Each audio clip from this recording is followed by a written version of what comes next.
सबको राम राम, सबको राम राम। आज मैं एक बात बताती है ना। गांव में थी पहले कुत्ता, हमारे गांव में थी कुत्ता। वो पता नहीं कितनी साल तक जिया वो, बहुत। वो बोलती थी ऐसे काल वैर बखरूप भाई, काला कुत्ता था, उसका नाम थी रखा बोलू। वो कभी ऐसे फालतू रोटी कभी फेंक के रोटी वो कभी नहीं खाता था, है ना। जब उसको पैर से रोटी दी तो अभी खाता था वो, जैसे फेंक के रोटी देती थी कभी कुत्ता नहीं रोटी खाता था। जब जब देवता बाहर निकलता था वो भी वहाँ देवते के पास आता था और वहाँ बैठे रहना, दरवाजे के पास बैठे रहना, वहाँ किसी को खाता था वो। ना तो हमारा घर जहाँ हमारा घर है ना वहाँ है काल बैर बांदर बैठता, वहाँ वो हमारे घर में होता वो। तो वहाँ दरवाजे के पास उसने बैठे रहना पूरे दिन भर, हम कोई घर में नहीं होते थे। और केले घर में, जैसे केला घर, उसने पूरे दिन भर वहाँ पैरदारी करनी। वो पता नहीं कितनी साल, 20 साल की 22 साल, पता नहीं कितनी साल के बाद मर गया वो। हम भी हो गई बुढ़ी, हाँ इतनी इतनी साल यार। और पीछे जैसे मरा वो इतने तो बोलते थे कि भाई ये भाई काल भैरव का रूप हो, ये आता है, वहाँ वहाँ आता था। तब जब वहाँ जहाँ देवता निकलता था वहाँ उसने भी आना भाई, तब देवता बाहर निकलता तो वहाँ बैठे रहना उसने, देखने बैठना उसने। तो ऐसे ऐसे कूदते भी होते, हम बोलते कूदते कूदते कभी कोई रूप बन के आते हैं। या एक बार परमात्मा आई थी परीक्षा लेने, किस पंडित की परीक्षा लेने आई थी और कुत्ता बन के आई थी। कुत्ते ने रोटी ले गई थी छीननी वहाँ से, और हो गया दौड़ाने, और जैसे दौड़ाने गया तो वहाँ बन गया परमात्मा। तो ऐसी ऐसी बातें होती है। हम वो तो कुत्ते को भी सीधे कुत्ते नहीं होती, इनको भी ऐसे मारना नहीं चाहिए। जो तो खाने वाले कुत्ते भाई, जो तो बड़ा भारी बेकार कुत्ते हैं वो तो, उनको तो भाई थोड़ा दौड़ाओ इनको। जो खाने खूने लगे पड़े नीचे शहर शुरू में, देखो वाला कुत्ते आदमी को खाने पड़ रहे। वो गाँव के कुत्ते ऐसा थी भाई। वो तो इतना बढ़िया, इतनी साल रहा, वो कभी किसी को नहीं खाता था वो फेंक के रोटी कभी नहीं खाई जिंदगी में उसने। जूठा खाता, जूठी रोटी भी नहीं खाता था कभी भी वो। उसको चंगी रोटी जैसी थी बना के देनी तब खाता था। जैसे ऐसे देते, कोई देते ना जूठी टोकरी भाई कुत्ते को दे दे, वो कभी नहीं खाएगा, ऐसे रखता था वो। पहले जैसे आदमी की तरह उसको चांगी रोटी बनानी और उसको दे देनी और तो खाएगा रोटी वो। ऐसे ऐसा थी वो कुत्ता। तो ऊपर गाँव वाली सारी लड़की उसको प्यारे मारा, बोलू बोलू बोलू करके। उसने जो बच्ची थी ना गाँव में, जैसे लड़की थी, उन्हें उसने दिन को उसको रोटी बनाने और रोटी देनी उसको खाने के लिए। और बेटी अम्मी रोटी भी नहीं खाता था वो, टाइम से रोटी, चंगी रोटी और साफ़ सुथरी रोटी कब खाएगा वो। हम सोचते ऐसे जूठा जाठा देना इकट्ठा करके, कभी नहीं खाते, जूठा कभी नहीं देना चाहिए। हम बोलते ना गाय को जूठा देते, देखो मैंने देखा कई घर में देखा मैंने ऐसे, गाय में ना जूठा जो बच गया वो गाय को देना।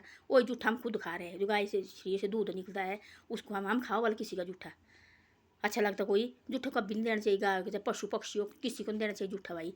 जूठा ऐसे फेंको, कोई बाहर फेंको, दे उतना कर निकालो जो जितना खाना भाई उतना मांगो। मैंने देखा गाँव में भी कोई बच गया वो देव रहने, गाय को डालना है, सबका जूठा इकट्ठा करके गाय को लगे देने। और गाय बेचारी खा रहे, उसको क्या पता तो गाय है तो लक्ष्मी है ना, वो बोल नहीं पाती भाई, वो भी इंसान की तरफ नहीं बोल पाती है, तो वो भी हमारी तरह है, हमारे से ज़्यादा है वो। तो ऐसा है कि भाई क्या करना, फिर उसको तो खाना पड़ता है, उसके मुँह क्या दिया तो खाती है। ऐसा कभी नहीं देना जूठा, किसी को मत दो। और गाय वगैरह कुत्ते वगैरह को कभी जूठा नहीं देना चाहिए कभी भी। वो कुत्ता हमारा कभी नहीं खाती जूठी रोटी, तो बोलती काल भैरव का रूप है और जूठी रोटी किसी को देनी चाहिए। गाय भी लक्ष्मी होती है, पूजने की बस्ती होती है, ये कोई जूठी रोटी खाने की होती है। मैंने देखी कोई ये जगह देखा मैंने, गाय को दो जी सारे, देखो मैंने घर जाती मैं घर में भी, और 5-6 आदमी बच्चे छोड़ देंगे खाना, फिर देव जी गाय को डालो जिसको, गाय को डालो जिसको, क्या फ़ायदा फिर गाय का, वही दूध लगे फिर खुद पीने वो। ऐसा कभी नहीं, कौन से चांगा दो जो गाय को भी आटा खिला के, आटा को दो छेल बना के, और बस उसको खाने को दो। कई रोटी बच गई हुई भाई, ठंडी रोटी हो गई वो गर्म करके फिर गाय को दो खाने के लिए। ऐसे नहीं कि सबका जूठा गाय को दो फिर उसके दूध लगे खुद पीने। ऐसा कभी नहीं करना चाहिए, मैंने देखा जिंदगी में ऐसे काम कभी करने नहीं चाहिए। तो ऐसी ऐसी बातें हैं। तब देखा मैंने तब कुत्ता कितने साल जिए, तो मेरे को तब मारा वो साल लगी, लड़की गाँव की रोने भाई, और मर गया हमारा बोलू, बोलू ना होती रखा उस कुत्ते का। पूरे दिन भर हमारे दरवाजे के पास बैठे रहती, हमारे घर में काल भैरव है और वहीं बैठे रहती पूरे दिन भर। तो बोलते लोग ये काल भैरव का रूप है, काल भैरव का रूप है। कुत्ता भी शेर के भी ऊपर भी आता है काल भैरव, उसको कुछ गड़बड़ हो गई, काला भैरव को झूठ प्रेत लगी तो शेर के रूप में बन के आता है।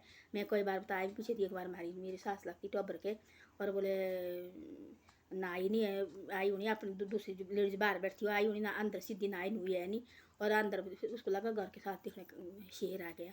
वो लगी जोर जोर से चीखने, इसके साथ दुर्गा माता होती काल भैरव के साथ।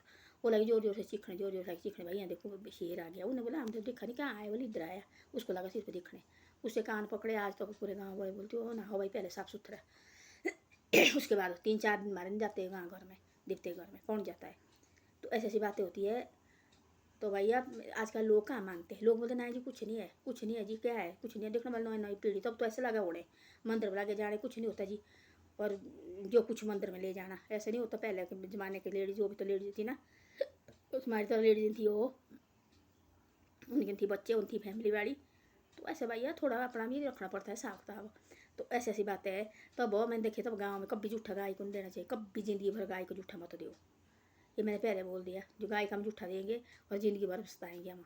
एक कोई जूठन खाने थोड़ी नहीं है गाय बेचारी जैसी, है ना। ये भी तो गाय है, लक्ष्मी माता है, इसकी पूजते लोग, इसकी पूजा करते हैं और इसके बार बार इसके जो पैरों में सिर लगाते हैं, लक्ष्मी माता है। तो लोग नहीं समझते, हमारे गांव के लोग नहीं समझते, कोई जूठा देना गाय को, वो लगा सबका जूठा 3-4 दिन का 5-5 दिन का वो चक्का गाय को दे रहे, गाय खा रहे बेचारी जैसी, फिर क्या उस घर में क्या ऊपरी उन्हें। तो ऐसे होना ना, तो ऐसी ऐसी बातें हैं। धन्यवाद। वीडियो अच्छी लगे शेयर सब्सक्राइब जरूर करो और आगे भी भेजो। कुत्ते और गाय को कभी जूठा मत दो।